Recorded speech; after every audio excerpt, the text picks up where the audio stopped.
This is the terrifying moment a woman escapes onto her roof only for the intruder to pop up behind her. This is genuinely like something off a horror film. It was autumn 2014 in beautiful Venice, California. Melora Rivera was having a chilled morning. She was still asleep, tucked up in her bed. She was a young woman living alone, incredibly talented, trying to make it in the film industry. She worked as an actress and had starred in the Whitney Houston film Sparkle. But on the morning in question, she woke suddenly to a loud banging noise. And at first she was like, is someone banging on my door? But the noise was so loud, she then realized, oh my god, somebody's actually breaking the door down. Her heart starts absolutely racing, as it would. She's disoriented, she's only just woken up, she doesn't even particularly know what's going on. She suddenly saw a figure appear. And she had no clue who this was, but she wasn't about to hang around and wait and ask questions. She jumped up and headed for the roof. She was like, I need to get to safety. And as she's shaking, she's trying to dial 911. She was like, oh my god, please come quickly. She made it to the roof. She's scrambling and started cowering under a ledge. She was like, I need to kind of conceal myself in case this guy is following me. And he was. And this might be the quickest that I've ever heard of police arriving at any scene.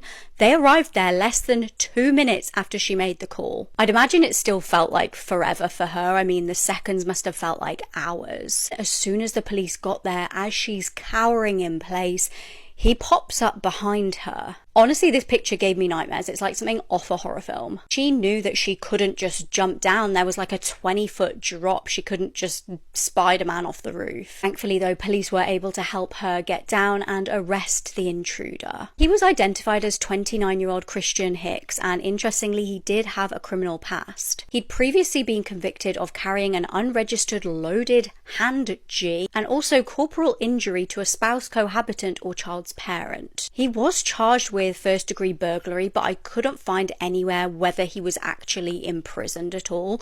I wonder if you guys can find this. I even looked on like inmate search and stuff. I couldn't find Christian Hicks anywhere. He was held captive for 26 years, and this is the moment when he was finally rescued.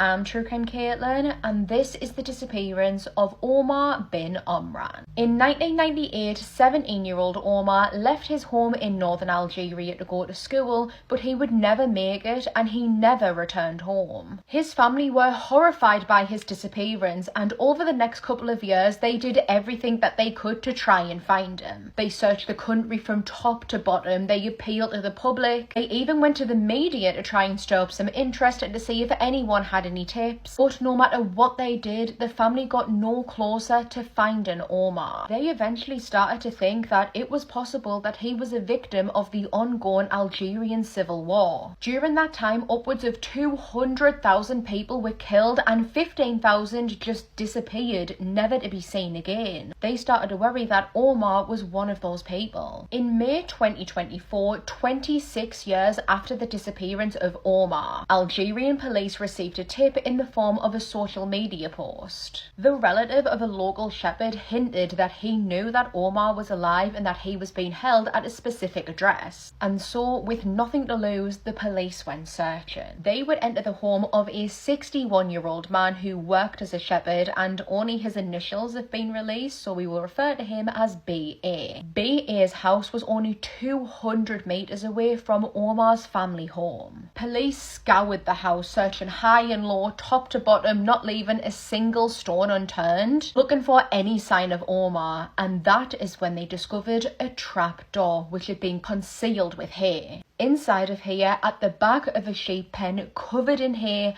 they would discover a now 45-year-old Omar bin Omran, and he was alive.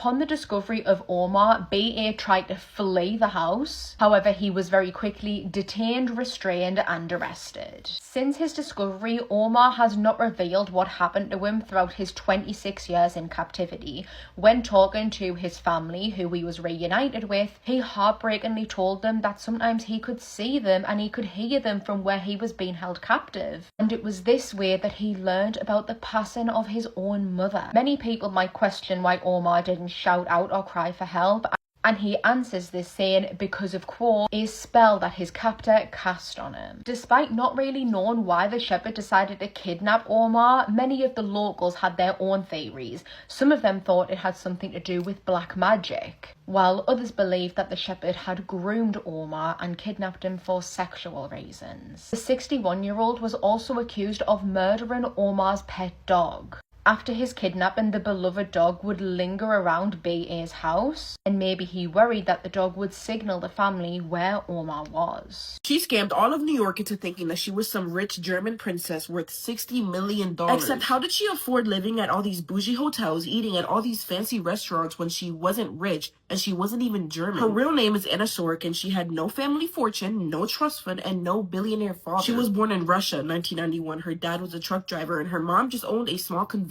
store. So fast forward to 2013, Anna moves to New York and she gets a job at a fashion magazine. And that's where the delusion begins. She starts calling herself Anna Delvey because I guess that sounds more expensive. She tells everyone, I'm a German heiress. My father owns solar panels. I have $60 million in trust funds. And people believe it. She scammed hotels. She scammed friends. She even convinced a hotel to loan her $100,000. Let me know how. She checks into the 11 Howard Hotel where the rooms are like $400 to $1,500 a night and racks up a $30,000 hotel bill without ever putting a card on file. And when they ask for payment, she hits them with the, oh, my manager's wiring the money, just be patient. But wait, it gets worse. In 2017, she invites a few friends to this over-the-top trip to Morocco. I'm talking $7,000 a night, private pool, private butler, private flights, ordering the whole menu just because she can. But then halfway through the trip, her card gets declined. And she tells her friends, oh my god, my bank's being so weird right now. Can you cover it real quick, please? One of her friends, Rachel Williams, poor girl, puts the whole thing on her company card. $62,000.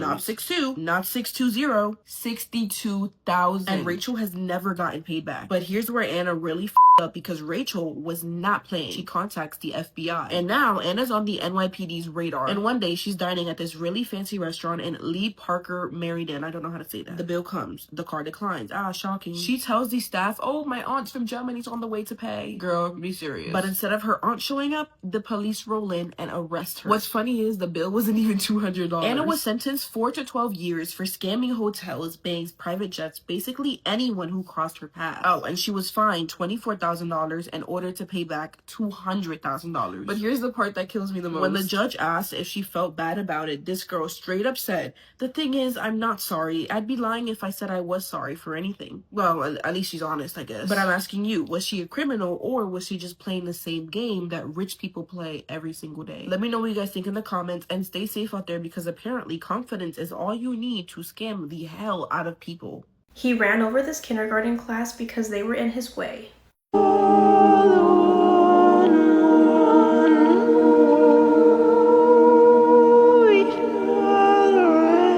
On May 6 of 2002 in Mexico, 56-year-old Jose Luis Nieto was a mechanic who lived near a school. This school would have their students participate in a flag ceremony every day. The school would have their students dressed in colorful soldier uniforms, marching with the Mexican flag while others were banging on a drum. Jose, who lived right next to the school, was irritated because since they were doing that flag ceremony every day, they would block the road and he wasn't able to come and go to his house whenever he wanted to. His mechanic shop was in the back of this house, and because of this ceremony, he wasn't able to access it. In the video, Jose is seen getting out of his pickup truck to talk to the adults about the flag ceremony, and they tell him that he has space to move to the side to go through. Jose still tells them to move and counts to 3. He then gets back into his pickup truck and rams it in full force into the crowd of 100 children and teachers. Unfortunately, 2 children aged 2 and 3 pass away from their injuries, and many others are injured, including a 4-month-old baby. When Jose was arrested, he admitted to everything and stated that he was targeting the teacher. He is currently serving a sentence of 156 years in prison. A woman and 3 children were just found shot to death inside of a car in West Haven, Utah, literally right down the road from me, and I am at a loss for words. This is supposed to be a safe community, but with the murder of Gavin Peterson and now this, I just don't know anymore. So at around 10 p.m. on Tuesday night, the Weber County Sheriff's Office received a phone call from someone in a West Haven neighborhood. When police arrived, they found the bodies of a 32-year-old woman and 3 young kids, a 4-year-old boy and a 2- and 1-year-old girl, and they had all been shot to death. And according to authorities, they were all beyond help. The identities of the victims have not been released yet, but according to a neighbor, it was the father of the 32-year-old woman who found them all dead in a parked car in the driveway. He then was the one who called the police. According to police, investigators have not yet determined if the deaths are homicides, and so far there are no suspects, and no facts point to there being a threat to the public. Authorities haven't confirmed much, but they did confirm that a handgun was found inside the car and that the shootings occurred inside the vehicle. We still don't know what the relation is between the woman and the 3 kids, as a neighbor has come forward and said that the ages and genders of the kids who were killed don't match the age and gender of the woman's kids. Investigators are processing the evidence found inside the car and home, and they're currently going through security footage to see how long the car was sitting in the driveway and when the shots could have been fired. Until the autopsies are complete, authorities won't release any new information, but they did say that the area is an active crime scene, so stay away if possible. According to the neighbor, the family had recently moved back to the area, and they were described as the sweetest family ever. They would usually have Sunday family dinners and would often knock on this neighbor's door to offer them a plate of food. This is such a sad and scary story, and the fact that this happened so close to me is heartbreaking. It's also literally just across the way from where 12-year-old Gavin Peterson died at the hands of his dad, stepmom, and older brother. This community is just going through it, so please just check on your neighbors and be kind to each other. If you have any information on the recent shootings in West Haven, please contact the number on the screen. You'd think finding a mutilated body was horrific enough. Then police saw what was on his computer. This is one of those cases where you truly think it can't get any worse, and then it does. It was summer 2021 in beautiful Ridgecrest, California. It's so picturesque there, you almost can't imagine anything going wrong. Katie Pham was living in the area, and she was an absolutely stunning woman in her early 20s. She was incredibly kind, warm, and a friend to everyone. Now, she very briefly dated this guy she knew from high school called Daniel Gunnison, but actually she just decided he wasn't really the guy for her. You know when you just kind of have that gut feeling of like, this isn't really my person. And her friends were saying the same too. They were like, we actually just don't really like his attitude towards you. It was pretty clear that Katie was trying to break things off, but she wasn't a nasty girl at all. She wanted to kind of let this guy down gently. She wanted to have an honest conversation with him, break things off, but also keep things amicable. So on the 18th of May, Daniel gave her a call and actually arranged to pick her up and take her to his stepdad's house. We will probably never truly know the exact series of events that unfolded, but some point after they got to the house, they ended up in the garage. I don't know if he threatened her, I don't know if he told her that there was something in there or he needed to grab something from the garage, but they ended up in there. And as it happens, just by chance, there were painters and decorators in the area, and not long after this, they heard a scream. And I think it's one of those situations where at first they kind of were almost second guessing themselves, like, did we actually just hear an animal? You know, it's in California, there's a lot of wild animals around. Don't really expect to hear an actual human screaming. And all of a sudden everything went quiet and they were kind of like, did we just imagine that? But a little while later they did decide to investigate. And I'm not sure that they'll ever recover from what they found. Katie's body lying partially unclothed, lying face down, covered in blood, in an RV in the garage. Not far away was Daniel, saturated in blood. That was the wording used on the court documents, and they don't use words like that lightly. He must have been covered. Now, the painters didn't have any clue what had just happened in this garage, but they knew it was bad, and they knew that they needed police. Immediately, officers raced over to the scene and arrested Daniel. Now, near to Katie's body lay a 24-inch ice pick, the stuff of horror films. And David was acting just so bizarre from the moment the police arrived on the scene. He was so casual when he was being questioned about what on earth has just happened here. Police were like, what the hell has happened to Katie? Why is her head in that state? Do you know what he said? Shrugging, he said, I don't know, I must have bashed it in. That wasn't horrific enough. There was evidence to suggest that he actually SA'd her corpse. And you've not even heard how dark it gets yet. Police needed to collect proof, you know, was this a planned attack? They needed to scour the whole scene, all of Daniel's belongings, to see if they had anything that could kind of almost help them decide what charges he was going to face. So they looked on his computer,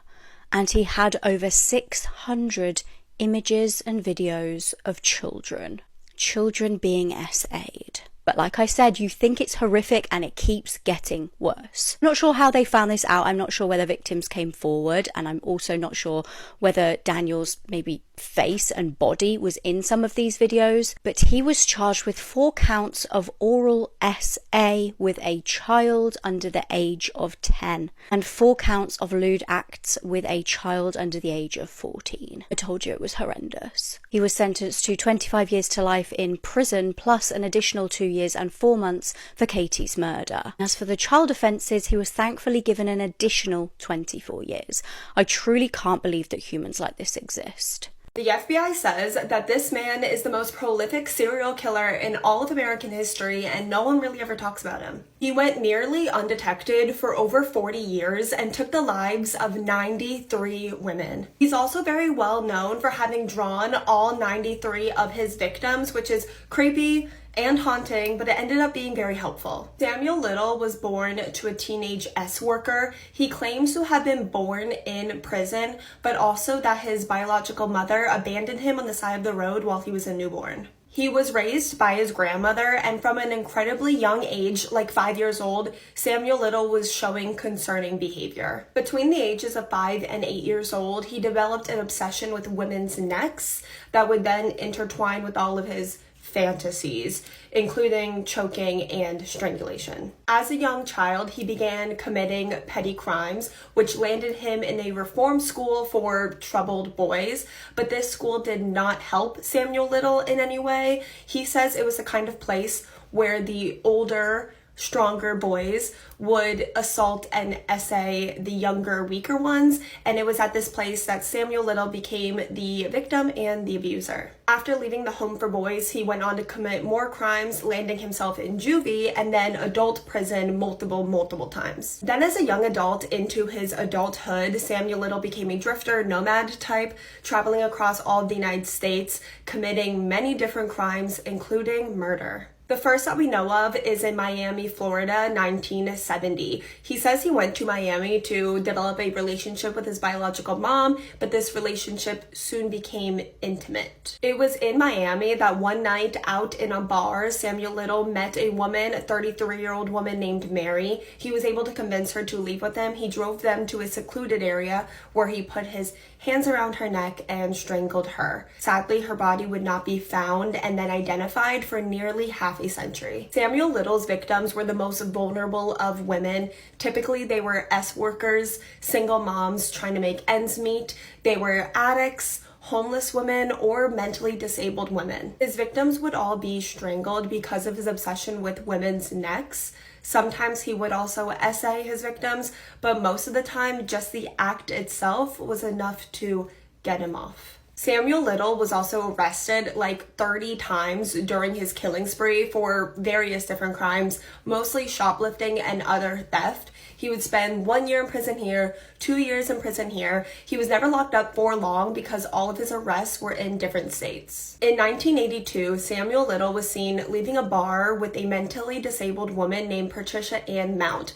This would be the last time she was ever seen alive. When her body was later found, Samuel Little was the prime suspect and he was arrested. Sadly, a jury acquitted Samuel Little for this murder, and now he's more confident than ever. He's just gotten away with murder. Samuel Little was killing dozens of women across all of the United States for nearly half a century and was getting away with it. Samuel Little also had a handful of girlfriends throughout his killing spree. What these women really knew about his crimes is unknown, but one of his girlfriends was actually admitted into a psychiatric hospital after her relationship with Little, after she kept rambling on and on about dead girls. In 2013, investigators from LA were doing DNA testing on 3 cold cases on 3 murders that they had unsolved from the 1980s when they finally got a DNA match on Samuel Little. He had to be wheeled into his trial. He was 74 years old at this time.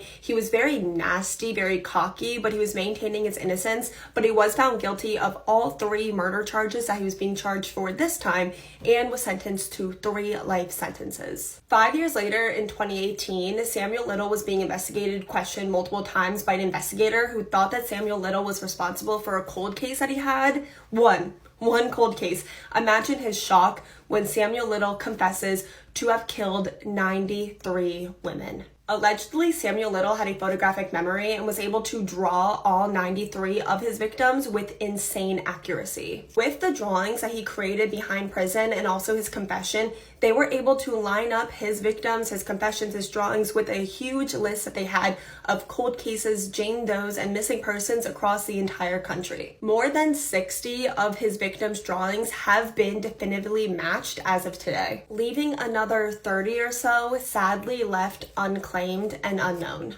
But the FBI does believe that he has all 93 victims that he confesses, which makes him the largest number of confirmed victims of any serial killer in United States history. Samuel Little said a lot of really gross things about his victims, like he loved them and that they loved him and that they're actually friends and that they will be together forever in the afterlife. Samuel Little passed away of natural causes in December of 2020 at the age of 80 years old. As far as I know, the FBI is still trying to identify the rest of Samuel Little's victims from his drawings, so I do urge if you or anyone you know has a missing loved one that is female, from the years of 1970 to 2012 to look at Samuel Little's drawings. And if you watched to the end of this video, thank you so much. Let me know what case you want to see me cover next. If there's another notorious serial killer you want to see me dive deeper into, let me know in the comments. I love you guys so much, and I will see you guys all tomorrow.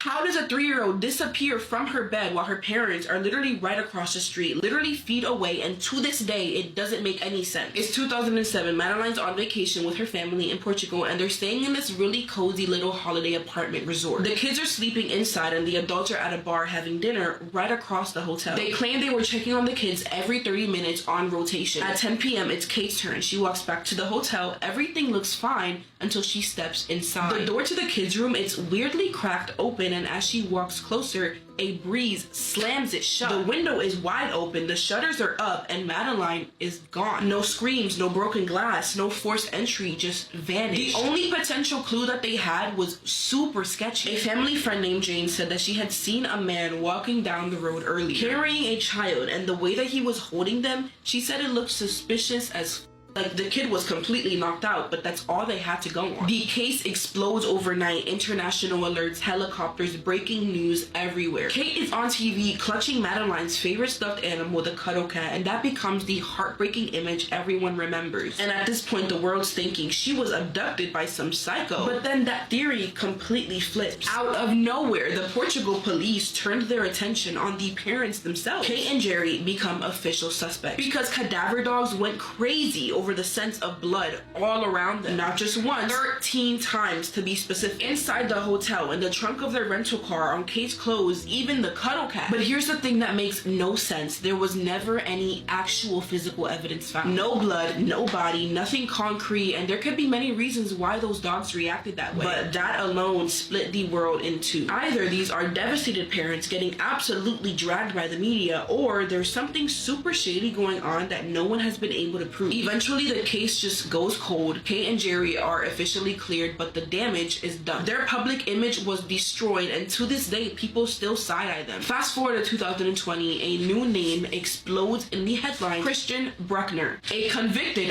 SA predator living in this creepy van in the same area at the exact same time Madeline vanished. He allegedly bragged to someone at a bar that he did it. Phone records placed him right there that very same night, but even with all that, no charges, no resolution. So here we are, years later, zero answers. Madeline could have been abducted, she could have wandered off, or something way darker involving her own parents. We still don't know. All we have is a timeline full of questions and two parents either desperately searching for their daughter or hiding something that the world has not been able to prove yet. If you're still here, thank you, seriously. You're not just watching, you are the reason why these cases are still remembered. You guys are like my crime solving besties, and I love you all for that. Group hug, take care of yourself, and I will see you in my next video. Quick warning, the things that this man did to women and even his own mother are so gross, so foul, you are going to feel sick. He's known as one of the most notorious serial killers in American history who craved being a genius and being in control and being strong, when in reality he was a pathetic incel with mommy issues. So many times when we talk about serial killers, you hear people say, there were no signs. He was a normal guy. We never saw this coming. Well, this is not the case when it comes to Ed Kemper, the co-ed butcher. Ed's parents had a loveless marriage, and from everything I've read, everyone says that Ed's mother was not a nice lady, and when Ed was 9 years old, his father, who he really looked up to, left the family to get away from his wife. Reportedly, Ed's mother mistreated him a lot when he was a child. She verbally abused him, belittled him, told him that no woman would ever love him, and she would even lock him at night down in the cold, dark basement because she was afraid of him. And I need to stress that I don't think her methods were right at all. I don't think locking a child in a dark basement at night because you're afraid of them is right at all. All I'm saying is I understand where she's coming from because Ed was a scary child. The red flags started when he was 7 years old or possibly even younger. He would want to play these very violent games with his two sisters. He would also cut the heads off his sister's dolls.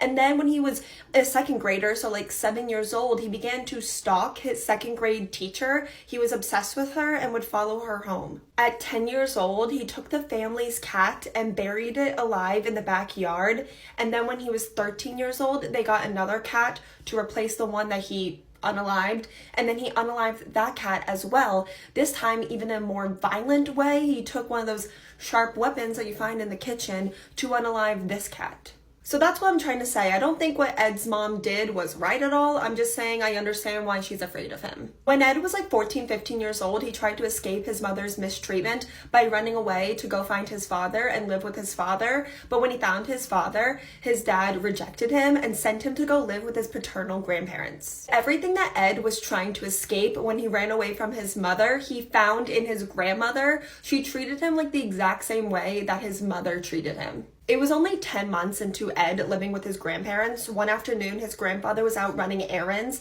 His grandmother was just sitting at the kitchen table. I guess her and Ed got in a fight, and Ed just gets up. He goes and grabs a weapon and just starts firing shots at his grandmother, unaliving her. And then when his grandfather got back from running errands, he met him outside and then shot him dead in the driveway. He's only 15. He's just killed 2 people. He calls his mom, who he hates so much and is trying to get away from, and is like, hey, I just killed 2 people. I don't know what to do. And his mom says, you need to call the police. So Ed called the police. 15-year-old Ed was taken into custody and he was put into a maximum security facility for the criminally insane, where he would often speak with psychiatrists. He was also given an IQ test where he scored a near genius IQ of a 136. But Ed was released only 5 years later with an erased record, like it never happened on his official record. He was also listed as low risk to reoffend, which obviously is not true if we're talking about him today. Actually, he became a serial killer only a couple years later. Ed, who is now in his early 20s, moves back in with his mother, but now he thinks that he's a genius who can outsmart the system. He actually had a dream of becoming a police officer, if you can even imagine that. Ed Kemper, notorious serial killer, being a police officer, but he was actually rejected for being too big, too tall. I didn't even know that there was like a maximum height requirement for becoming a police officer, but Ed was abnormally ginormous. He was 6'9" and like 300 pounds. After being rejected to become a police officer, he kind of became like a police officer groupie. He would hang out where they would hang out. He would often go to this certain bar that was like right across the street from the police station called the Jury Room. He would spend all his time there befriending all the police officers. So it's Santa Cruz, California, 1970s. There's a lot of hitchhikers at the time in the area, including a lot of like pretty young college students that are hitchhiking from place to place.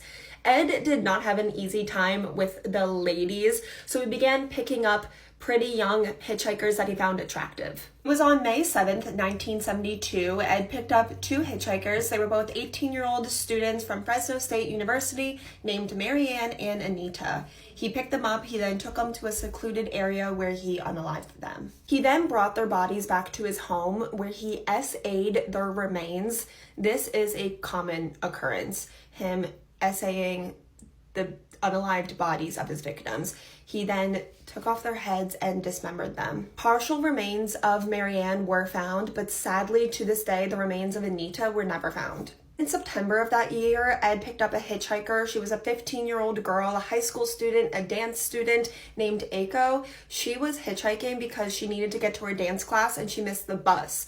When Ed picked her up, he drove them to a secluded location and then told her that he wanted to unalive himself, but he just wanted someone to be there with him when he did it, so he wasn't alone. At one point, he actually gets out of the car, but he actually locked himself out of the car, leaving her and a weapon in the car, but was able to convince her to open the door for him. And then when she did that, he immediately unalived her. And then he took her body back to his house where he did the same unspeakable things to her remains that he did with Marianne and Anita. In January of 1973, Ed picked up another hitchhiker, 18-year-old Cindy. He unalived her in the car, brought her body back to his mother's house, kept her body in the closet overnight, and then when his mother left for work the next morning, he took out her body, he essayed her body, and then took off her head and dismembered her. He then buried her head in the backyard of his mother's house, but he buried her head so it was like pointed up towards his mother's bedroom, and he did this because his mother always wanted people to look up to her. He thinks he's funny making these jokes. He's not funny, but he thinks he's funny. He's sick. 1 month later, Ed picked up 2 more students, 23-year-old Rosalind and 20-year-old Allison, and again, he did the same awful things to them and then to their bodies. I think the reason that Ed killed women is because he hated his mother. I believe that every single time he was taking the lives of one of his victims, he was envisioning her. I think the reason that his first ever victim was his grandmother, who reminded him so much of his mother. She treated him the exact same way. She was mean to him like his mother. He always says this. I think the person that he always wanted dead was his mother. I think this was the person that he always wanted to kill. And then in April of 1973, he did just that. It was April 20th, 1973. While his mother slept, he snuck into her room with a hammer and bludgeoned her. He then removed her head. He says he put it up on the fireplace mantle and screamed at it for hours. He then used his mother's head as a dartboard, and then this is going to be really, really gross. He took his own mother's head and used it to satisfy himself. Later on, he called his mother's best friend, a 59-year-old woman named Sally. He invited her over to watch a movie and have dinner, but as soon as she arrived, he unalived her as well.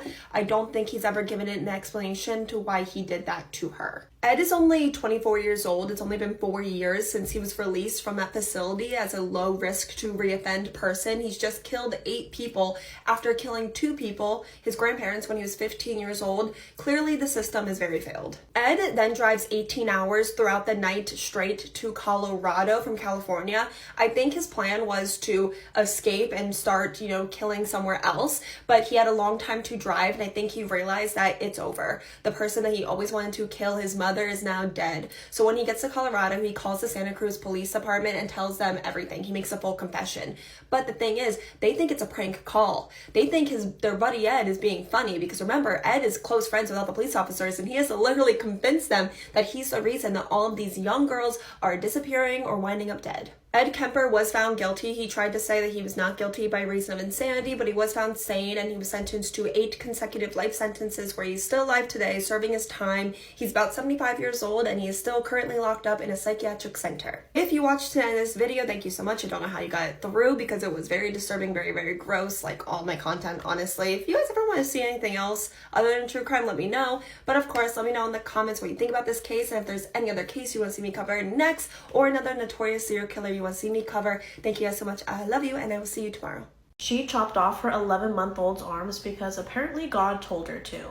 35-year-old Dina Schlosser was a mother of 3 girls and lived in Plano, Texas with her husband, John. Once her youngest daughter, Margaret, was born, she struggled with severe postpartum psychosis and bipolar disorder. In 2004, once Margaret was born, Dina's mental health declined rapidly. She began hearing voices, seeing visions, and told people that a demon was after her baby. In April, Dina was hospitalized after she tried to harm herself, and once CPS got involved, they allowed her to still stay at the home with her children as long as she was on medication and under supervision. Over the next few months, John slowly stopped refilling Dina's medication because their pastor claimed that relying on medication showed a lack of faith in God. They were a part of a deeply religious church and believed that mental illness was spiritual, not medical. Once Dina stopped taking her medication fully, she became more unstable, started praying obsessively, and even talked about biblical sacrifice. Just days before tragedy, Dina saw a news report about a young boy who lost his arms after being mauled by a lion but survived. She became obsessed with the story, and to her it wasn't a horror, it was a sign. Dina truly believed that God was showing her this as a sign and that a child could live without their arms. So she started talking about sacrifice, purity, wanting to give her baby to God, and even wanting to give Margaret to their pastor so that he could marry her. On November 21st of 2004, Dina was talking to John that something dark was following their baby Margaret and that God was calling her home. She stayed up that night writing in her journal about how she wanted to give her daughter to God, and John went to bed and went to work the next morning as if nothing was wrong. The next morning, November 22nd, around 10 a.m., Dina was alone in her apartment with 11-month-old Margaret. Church music was playing in the background when supposedly God told Dina to give Margaret to him. So Dina picked up a large kitchen knife and severed both of her daughter's arms. At 10:12 a.m., Dina calls John to let him know that she had just cut off their daughter's arms, and instead of John calling 911, he calls her neighbor to ask if she can go check on Dina because he was busy at work. Once that neighbor entered the apartment and realized what had happened, they immediately called 911. Once police arrived to the apartment, they found Dina covered in blood, calm, with church music playing in the background. Margaret was immediately rushed to the hospital, but unfortunately didn't survive. Dina was charged with capital murder, but a jury found her not guilty due to reason of insanity, and she was sent to a state mental hospital instead of prison. John ended up divorcing Dina, gained full custody of their other daughters, and Dina was permanently banned from contacting them. She was eventually released under strict psychiatric supervision, but was sent back after she was found working at a Walmart near children. This man was making his way to his morning prayers when he was targeted and fatally beaten by two racists. I'm True Crime Caitlin, and this is the murder of Mushin Ahmed. Today's case takes place in Rotherham, South Yorkshire in 2015. Mushin is 81 years old and happily retired. He loved to spend time with his wife, his children, and his 12 grandchildren. He was a very loving and family-oriented man. People who knew him would describe him as kind, gentle, well-respected, well-mannered, and someone who always had a smile on his face. In the early hours of the 10th of August 2015, it was between 3 and 3:30 a.m, Mushin had left the house and was walking to his local mosque so that he could attend morning prayers. Of course, he was dressed in his traditional clothing for this. It was while on this walk that Mushin would be followed by a group of men, two of these men being 30-year-old Dale Jones and Damien Hunt. Dale and Damien had spent the whole previous night and most of that day drinking alcohol and abusing drugs. Dale specifically had took it a step further. That day, the day before Mushin is being followed to the mosque, Dale had got into an argument with his girlfriend's son's dad and threatened to kill him. After this, he stormed out of the house and seemingly just went on a bender. Mere minutes before seeing Mushin, Dale and Damien were in a taxi that was being drove by an Asian man, and for absolutely no reason, they began to verbally abuse and call this man disgusting racial slurs. I believe that they were kicked out of this taxi, and then it's only a couple of minutes later that they had spotted Mushin dressed in his traditional clothing walking to the mosque to attend his morning prayers, and they began to follow him. Dale and Damien began verbally abusing, shouting at Mushin, calling him racial slurs, and Mushin was just completely brushing it off, completely ignoring them. It was likely that this reaction from Mushin further angered Dale and Damien because they weren't getting the kick out of being cruel that they had wanted. This is when they made the completely false assumption based off of nothing that Mushin was a groomer, that he was a paedophile, and they used this reason, this false assumption, as a good enough reason to launch an attack on Mushin, a man who was 51 years older than them. Damien would push Mushin to the floor and punched him so hard in the face that his dentures broke. Dale continued the assault, kicking Mushin in the face several times with so much force that he had actually left an imprint of his trainer on Mushin's face. After they were satisfied that they had beaten Mushin enough, Dale and Damien fled.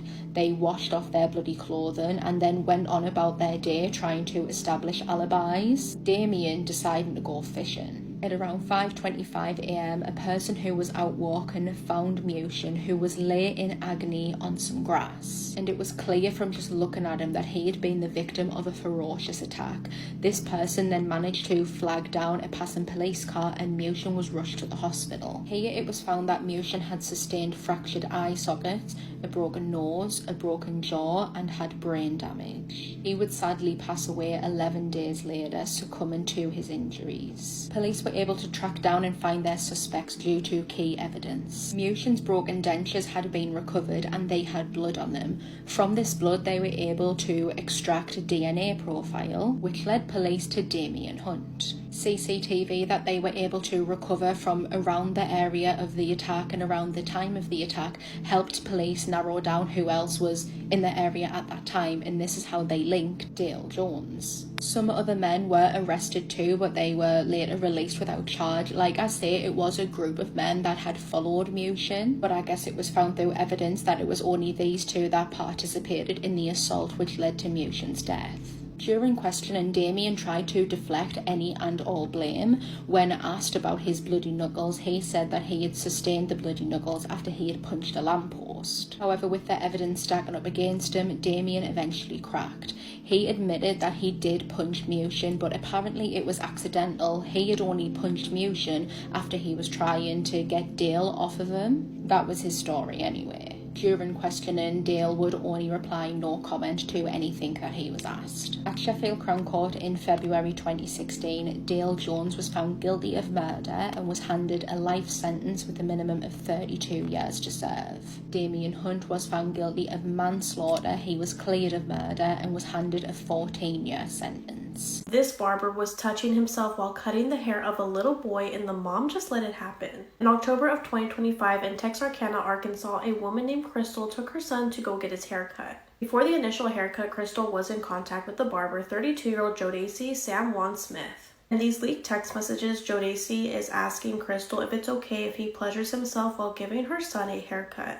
Instead of Crystal saying no, reporting it, or making sure that her son never steps foot near this barber, all she says is, "Don't let my baby see that," and he replies saying he won't. Even though Crystal knows what's going to be going on, she still takes her son to this barber shop knowing that Jodacy is going to be pleasuring himself and she doesn't see a problem with it. This photo was taken and leaked online and it's of Jodacy touching himself while giving the young boy a haircut, and I'm not sure if Crystal is the one who took it or if this was somebody else. Police were made aware of this incident and they issued a warrant for Jodacy's arrest. As of right now, authorities are still trying to look for Jodacy, but I also feel like Crystal should be arrested as well. This poor boy was brought to this horrible situation, and as a parent, you're supposed to protect your child, not put them in harm's way. The fact that Crystal even allowed this to happen in the first place makes you think, what happens at home behind closed doors? He was the first person in Georgia history to be convicted of murder, not only without a body, but also without a crime scene. 19-year-old Shannon Melendi was one of two kids to her parents. The family lived in Miami, Florida, and ever since she was a little girl, Shannon was extremely friendly, happy, witty. She was the kind of little girl that was nice to every single person that she met, and she was a daddy's girl through and through. Her dad was her best friend. And it was so hard for her to say goodbye not only to him, but also to her sister and her mother when she moved to Florida to Georgia to attend college. While in college, Shannon was so good at managing her time. She kept up with her schoolwork. She also had a social life, but on top of that, she got a part-time job working at a softball field near campus. March 26 of 1994 was a Saturday. That morning, Shannon went to work at the softball field and she finished her shift around 12:40 p.m. After she was done working, she drove over to a gas station to grab a soda, and afterwards she was going to go home, but Shannon never made it home. The day after, March 27th, Shannon's roommate starts getting worried about her because she hadn't made it home, and on top of that, she wasn't answering her phone. So her roommate decides to call her family over in Miami. Her little sister answered the call and said that she also had not heard from Shannon, and when her parents got home later that day, she told them that Shannon's roommate had called worried about her, and instantly both of the parents felt a sick gut feeling. Shannon's roommate Athena gathered a few of her friends to start driving around looking for Shannon, and that's when they found her car. It was in a parking lot of a gas station, empty. empty, unattended, unlocked, but with the keys still left inside of it. That's when Athena called 911 to report her friend a missing person. And this is frustrating but not surprising. Initially, officers didn't take this case as seriously as they should have at all. They believed that Shannon ran away and left on her own accord, and because of that, when her car was found, there was not a proper search and or examination of the car. It was just released to Shannon's roommate. Later on in the case, months later, when they finally do a proper search of the car, they realized that it looked like it had been wiped down, almost as if the kidnapper took the time to wipe away any possible fingerprints or evidence left behind. Regardless, Shannon's parents kept urging the police, telling them that there was absolutely no way that Shannon would have left without letting anyone in her life know where she was going. So, to start their investigation, they go to the softball field where Shannon was working the morning of her disappearance. They end up interviewing around 400 to 500 people that had either been at the softball field or could have information regarding it. And that is when the name Calvin Butch Hinton got brought up. He was also employed working as an umpire at the same softball field where Shannon worked. And he was also there working the same morning of her disappearance. Witnesses who were present at the time stated that his behavior was a bit unusual that morning, specifically towards Shannon, because they said it almost felt like he didn't care about the game, like he didn't care about what was going on the field, because he spent his entire time there paying attention to Shannon, looking at her, staring at her, instead of paying attention to what was actually going on. Calvin Butch Hinton, who we're going to be referring to as Butch, was a disgusting man. He had a criminal record. On one occasion, he went to his employer's house and S.'d her. And another time, he called his brother's ex-girlfriend, who was 14 years old at the time, to tell her that his brother was back in town and asked her to meet up with them. When she showed up to meet them, she found out that Butch was lying. His brother wasn't there, but by that time, Butch had completely overpowered her, restrained her with rope, abducted her, and took her to his basement. She was luckily able to escape, but for that, Butch was charged with kidnapping and he served time for it. So, not a good guy, and police questioned him about Shannon. Butch claimed that he did know who she was because they worked at the same place, but he had no idea where she was or what happened to her. Only days into her disappearance, police got a huge break in the case. A man called the police number that was on the missing persons posters. He called from a phone booth to let them know that Shannon's shorts were blue and not green. When describing the last outfit that she was seen in, the media reported that her shorts were green, but they were in fact blue. And the operator on the phone is like, okay. And the man then goes on to identify himself as the person who kidnapped Shannon. He said that he was the person who got her at the gas station, kidnapped her from there, and that at that point she was still alive and well. He then said that he would keep her, quote, until he was done with her, end quote. The man told the person on the phone that as proof to show that he did in fact have Shannon, he would leave behind a piece of her jewelry inside of that phone booth that he was calling from. And he did. When law enforcement showed up to that phone booth, after tracing the location, on the ground was Shannon's ring, left behind inside of a small bag. Meanwhile, officers get a search warrant to search Butch's house. They dig up his backyard and they find a lot of women's clothing. However, none of the pieces belong to Shannon, which is so alarming because who did they belong to? But then Butch's house goes up in flames. There's an investigation started on it to figure out what was the cause of the fire, and it is ruled that it was started intentionally. Police believe that Butch did that in order to be able to claim and collect on a $185,000 home insurance policy, and because of that, he was arrested and charged with fraud. He went to trial for that and was sentenced to 9 years. So Shannon disappeared March 26th of 1994. Butch was released from jail in 2003, and there had still not been any arrest made in connection to Shannon's case. But this entire time, which I don't know why or how it took so long, but throughout his time in jail, police were working on building a case against Butch. They really believed that he was their guy. Because of his connection working at the same exact place as Shannon, because he was working there the morning that she disappeared, because of his previous criminal record, and investigators learned from neighbors that on the night of the day that Shannon disappeared, Butch was in his backyard setting fire to items, seemingly to get rid of them and probably to destroy all the evidence against him. Investigators also learned from Butch's cellmate that while he was in jail serving time for the insurance fraud, one time he randomly woke up in the middle of the night and yelled, quote, "I didn't do this. The demon inside of me killed that girl," end quote. And that was just another thing that made him look extremely suspicious. So even though they did not have a body, when they felt like they did have enough evidence, authorities arrested Calvin Butch Hinton and and charged him with the kidnapping and murder of Shannon Melendi. He was found guilty, making him the first person ever in Georgia history to be convicted of murder without a body and without a crime scene. He was sentenced to life in prison. Then in 2006, Calvin Butch Hinton made a full confession. He told authorities that the day that Shannon disappeared, he asked her to get lunch with him. She agreed, and they got in his car and drove together to Burger King. Afterwards, Butch asked Shannon if she would be willing to drive his car because he had a leg cramp, and when she agreed, she got in the driver's seat to drive the car. He pulled out a weapon and held it up to Shannon, ordering her to drive the 25-minute drive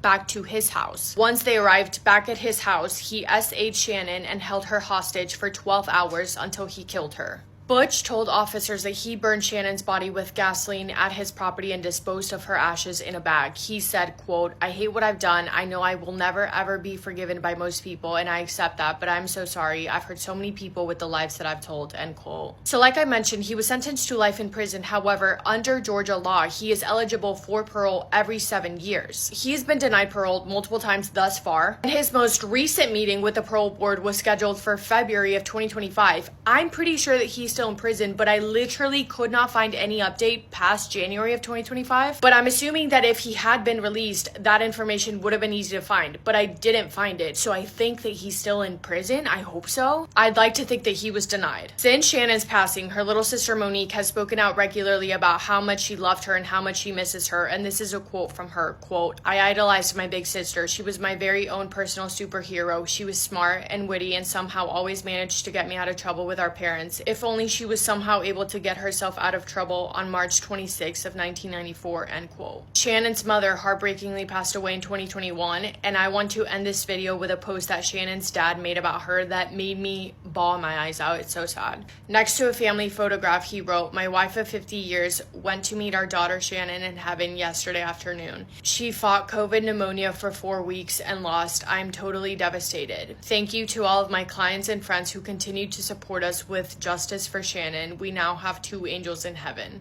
This photo was done many years ago when all was great. Thank you, God, for all of those wonderful years," end quote. I'm so sad. But that is all I have for today's video. Thank you guys for spending time with me today and for listening to Shannon's story. I hope you guys are having the best day. If not, go do something to make it the best day. Make somebody happy, and I will see you in my next video. Massive kiss on the forehead to every single one of you. If you live in Utah, please keep your eyes open for this little boy. This is 13-year-old William McCoy, and he went missing on August 19th. Not a lot of details have been released to the public since this is an active investigation, but I spoke with his mom Andrea, who confirmed the main details. So on August 19th, William, who likes to go by Whiplash, was dropped off at Hurricane Middle School in Hurricane, Utah. He was last seen at 7:55 that morning at the school, but shortly after, he was removed from school property by at least 2 adults, and he was then seen getting into a black Honda Ridgeline truck. We don't have any security footage of this, so this is just a general picture of that kind of truck just for your reference. Now after this, he completely vanished, but according to local police, he's considered a runaway. So as of today, over a week later, no Amber Alert has been issued. He's considered a runaway, but at the same time, at least as far as we the public know, the adults that helped him run away have yet to be identified, which is really scary to think about. Police believe that he could possibly be in Cedar City or Washington County, and they don't know if he's still with those adults or on its own now hiding out somewhere. Regardless, Cedar City police have stated that anyone in the area should keep their eyes peeled for a black Honda Ridgeline truck. The family stated that for legal reasons and for William's protection, they aren't allowed to release any more information about the situation. A search was just conducted Tuesday night in Cedar City, but sadly it didn't turn up anything. These are some of William's characteristics and what he was last seen wearing. If you have any information about his whereabouts, please contact the number on the screen. I can see the evil that's in him, and we have to tell everybody that that is what evil looks like. That is a quote from her grandmother. Do have to give my usual warning. Today we're talking about a child, so if you think that listening to this is going to harm your mental health in any way, please skip this video and I will see you in my next one. Love you. January 26th of 2017 was a Thursday. That day, after school was out, Denisha was expecting her daughter, 14-year-old Aliana DeFries, to walk in through the front door at any minute. Aliana was such a cute little girl. Her little face is precious. She was one of 2 children to Damon and Donisha, and the family lived in Cleveland, Ohio. She's been described as a very bright and bubbly girl who always had a smile on her face, and she was so loved by all of her family and friends. She was in the 7th grade, and her daily routine was to take the RTA bus to and from school. Her parents, as well as her grandmother, were not crazy about the idea of Aliana taking public transportation, but it did give them some peace of mind that one of her stops was right in front of the police station. That Thursday, she left for school around 6:30 in the morning, but by 4 p.m. she still wasn't back, which was very unusual for her. So her mother called the school to ask if Aliana was still there. And her stomach sunk when she was made aware that Aliana never showed up for school that day. She left her house at 6:30 p.m. It was now after 4 p.m. So where was she? Donisha was worried sick, not only because her daughter was only 14 years old and had been missing essentially for an entire day, but also because Aliana struggled with developmental disorder, meaning that she was very strict on sticking to her routine, and she absolutely would not have done anything or gone anywhere that was out of her usual places. She would not have gone anywhere alone, plain and simple, but even less without letting anyone know. Her mom reported her missing to authorities immediately, and luckily they got to work just as fast. However, by the time that they realized that she was missing, she had already been missing for 10 hours. 10 hours had passed since she was last seen by anyone, which was 10 hours too long. Police began their investigation by getting CCTV footage from the bus, and they saw Aliana on it, so she was on the bus. But the thing is that her route to school included her getting on 2 buses, so her mom early in the morning would walk her to the first bus stop. Then she needed to get off at a stop and get on a different bus, which would then take her to school. She was seen on the first bus. She was seen getting off, and you can see in the background of that footage what looks like a man in a white hoodie staring at her, getting off the bus right behind her and following her. Aliana DeFries never made it to the second bus. And now this hoodie guy was a person of interest that police wanted to find immediately. So as they're trying to work on trying to identify this man, meantime, police were doing everything they could to try and piece together a storyline or a timeline of what may have happened. They spoke to her parents, they questioned her family members, they questioned her friends, they even searched some of her friends' houses trying to think of places that she could have gone, because Aliana would only have gone somewhere if she was familiar with a place. But as days passed, it was becoming clear that the odds of this being a stranger abduction were high. A group of officers were dispatched to search local abandoned houses in the area, and 3 days after she disappeared, the search for her came to a heartbreaking end. While searching the abandoned houses, police came across this one house that had the front door wide open. They walked in. It was dark. The electricity in the house was turned off, so they had to walk with their flashlights. But as they were pointing their flashlights around, one of them pointed their light at what looked to be like footprints left behind with red liquid, and this red substance was smeared all throughout the house. They kept walking until they entered a bedroom, and inside they noticed a ripped black school sweater, a black shoe, and then Aliana's body deceased. It was clear that whatever happened, whatever was done to this little 14-year-old girl, was horrible. She had injuries covering her entire body. Her jaw was broken. She had been brutally essayed, and there were clear indications that she had suffered a lot of injuries from a sharp weapon. There were also random tools in the house by the dining room, such as drills and screwdrivers, and investigators theorized that those tools were used on Aliana. Her injuries were so bad, and there were so many of them, that the medical examiner was not able to say for sure what the cause of death was. She also had to be identified by dental records because her face was unrecognizable. Her family and her loved ones were absolutely distraught. They could have never imagined in their worst nightmares that something like this would happen to their little girl. After her body was found, police went back to that man that was seen on the CCTV footage, and they were able to identify him as Christopher Whittaker. And when they looked into his background, it was telling, to say the least. The man had a scary criminal record. In 1998, he was charged with grand theft and burglary. In 2005, he was charged with SA against a woman in his own home. From my understanding, he kept calling a 45-year-old woman, asking her to come over to her apartment so that he could use her bathroom. And when she eventually let him come over, he launched himself at her until she was left unconscious, and then he grabbed a pair of scissors to use on her. For that, he served 4 years in prison and was released in 2009. And actually, for that, he was also originally charged with attempted murder, but that charge was later dropped. And in 2012, he was charged with aggravated theft. So, needless to say, he was a pretty horrible man. Authorities brought him in for questioning and asked him if he knew Aliana, and he said that he didn't know her, but said that he had heard her name because it was all over the news. However, he claimed that he had never met her. They brought up the abandoned house, and they asked Christopher where he had been the day that Aliana disappeared. His story was that he was actually in the area that day working on houses. I guess he said he did some kind of drywall work, and he was doing that around the area when she went missing. So they bring up that specific abandoned house, and they ask him if he had ever been inside of of it. And he says, actually, yes, I have been inside of that house with another guy, but this was days before Aliana went missing. He claimed that his reasoning for being inside of that house was that him and this other guy that he called Boogie had gone inside of that house with the intentions of stealing the hot water heater. It's my guess that he probably used that as an excuse because he may have been nervous that his DNA would be found inside of that house, so he wanted to be on top of it and say that he was in there in case it was found. But also, I don't know if he's smart enough to do that, so like maybe he was there, who knows. But his DNA was found inside of that house, and there was no way that Christopher would be able to give a reasonable explanation for it because his DNA matched DNA that was found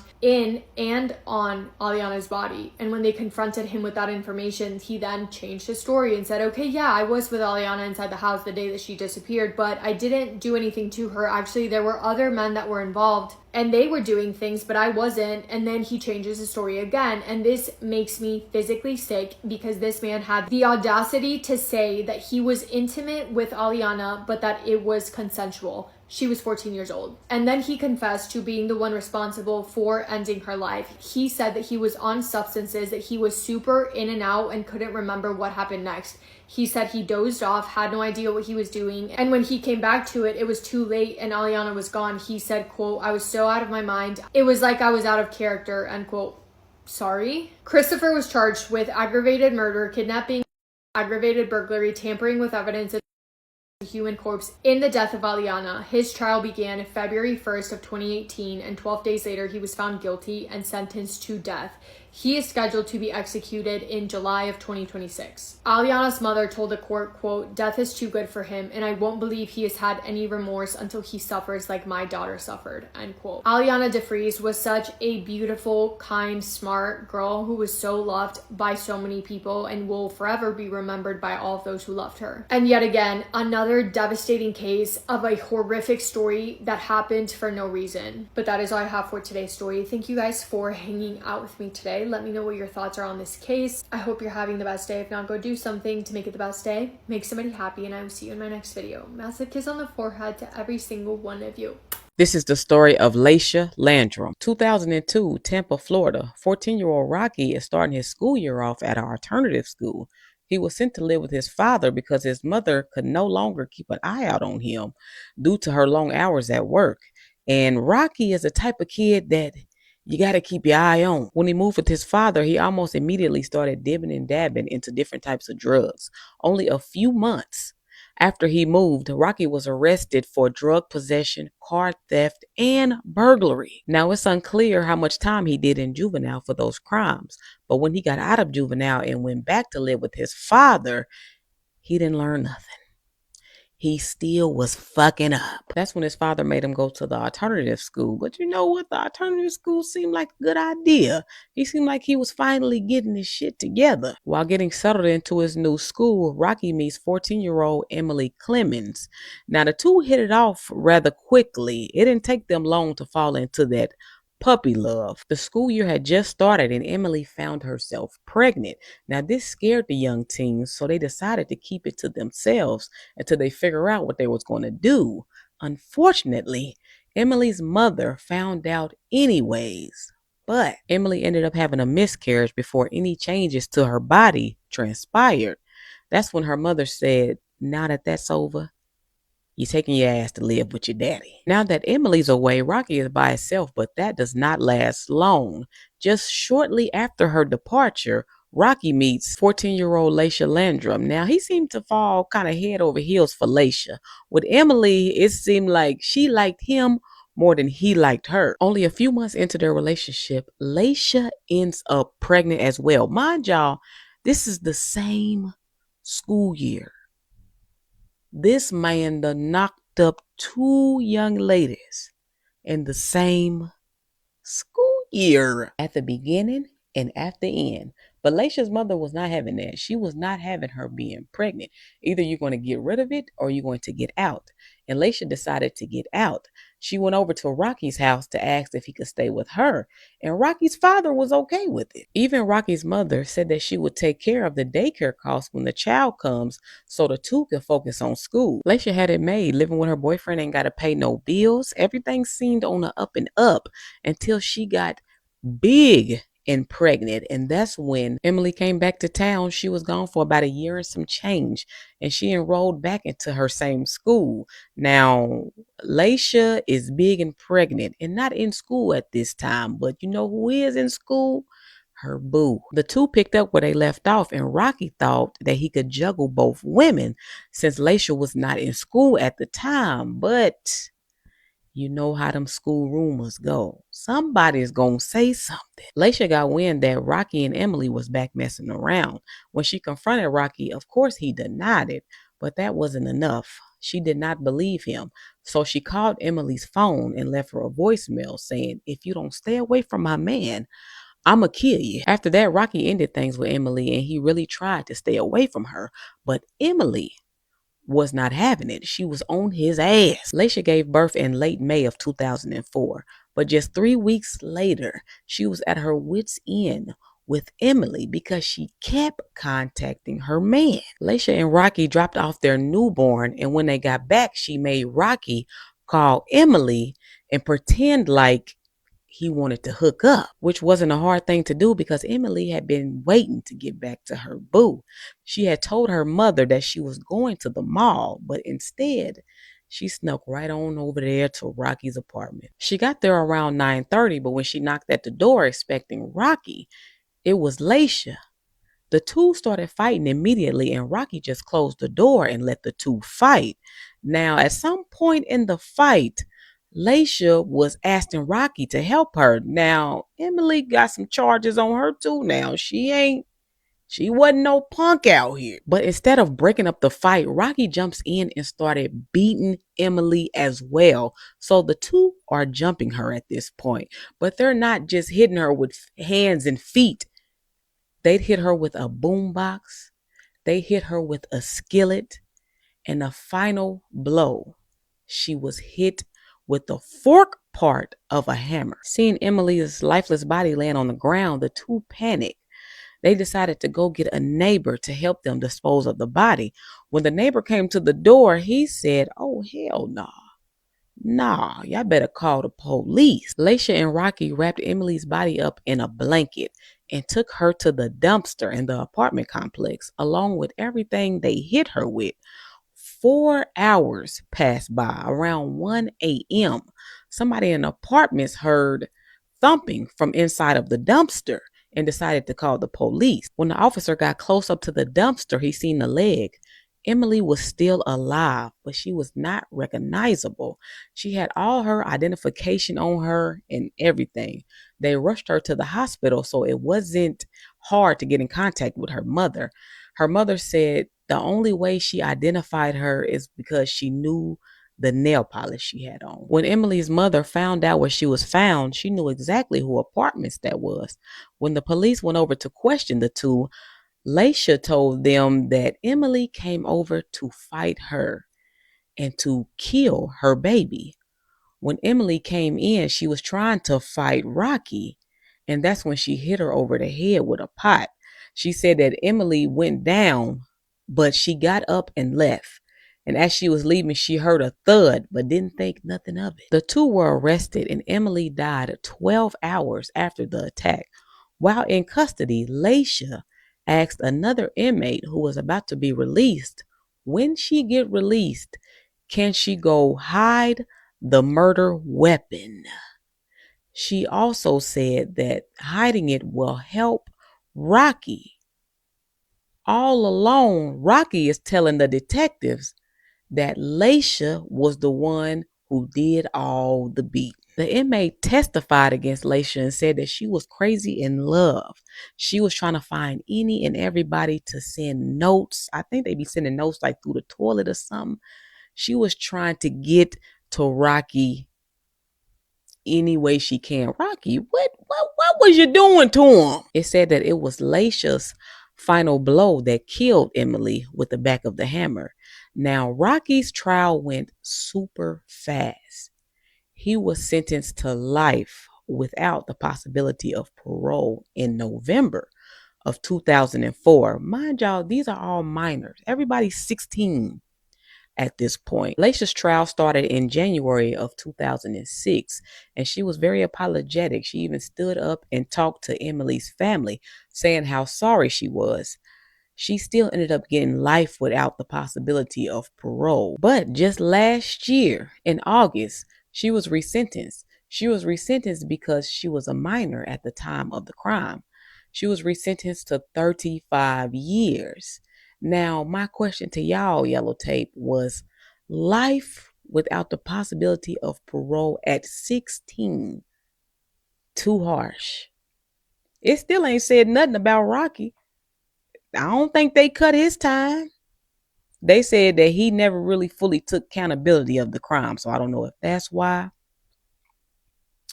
But let's talk about it.